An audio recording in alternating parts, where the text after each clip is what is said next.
got my first cancer diagnosis in December, one of the first things that came to mind was medical aid in dying in Vermont, non-resident.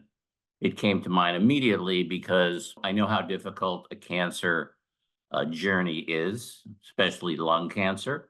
And, I didn't really want to put myself through an end stage cancer journey because I know what that's like.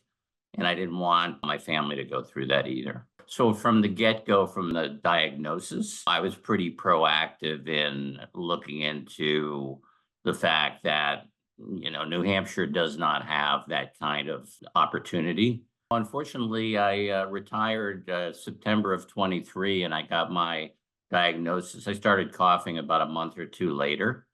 So it was an unfortunate set of circumstances.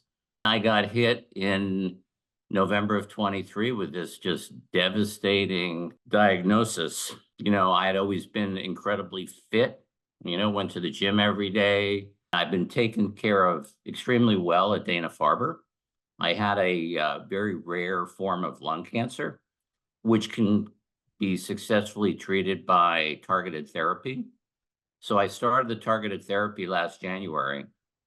And unfortunately, I had what they call a lot of tumor resistors that didn't allow the targeted therapy to work. So then I went on chemotherapy in the summer of 24. And, obviously anybody who's had cancer knows how challenging that can be, very, very difficult on your family. So I finished that and now I'm on maintenance chemotherapy. But the reality is, for most people, when the tumors start growing again after chemotherapy, then you're kind of at end stage and you probably have 4 to 6 months to live.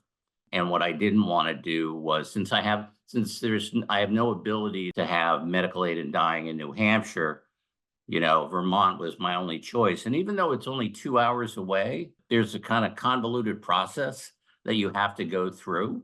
It's not an easy journey for anybody, especially if, you want to take advantage of medical aid in dying and you have to travel to another state. I know there's been efforts by the New Hampshire state in multiple years to try to pass some legislation, but I know it's been stalled in the Senate multiple times. I don't want to die, but I know I have a terminal illness.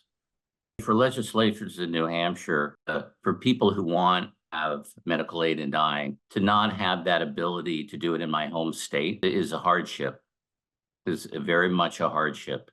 And I would say that the vast majority of the people, at least what I've seen in polls, it's like 70 or 75% of the people in New Hampshire want to offer this medical aid in dying in New Hampshire.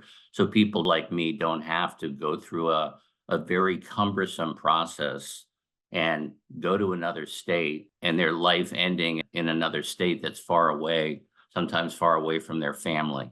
What I'd want to say to the people in Vermont is, thank you so very much for having the ability to have this opportunity to be able to end my life with how I choose to end my life. Even though it is an arduous process, I think everybody that I've been in contact with, from the wayfinders to the primary care, have been fantastic and have helped me in every way to be able to help coordinate this as best I can, even though the process is a bit arduous, to say the least. That's the only thing that I have now, is some control, I believe, over how my life's going to end. I think it's important to support your organization because your organization is incredibly important for people like me.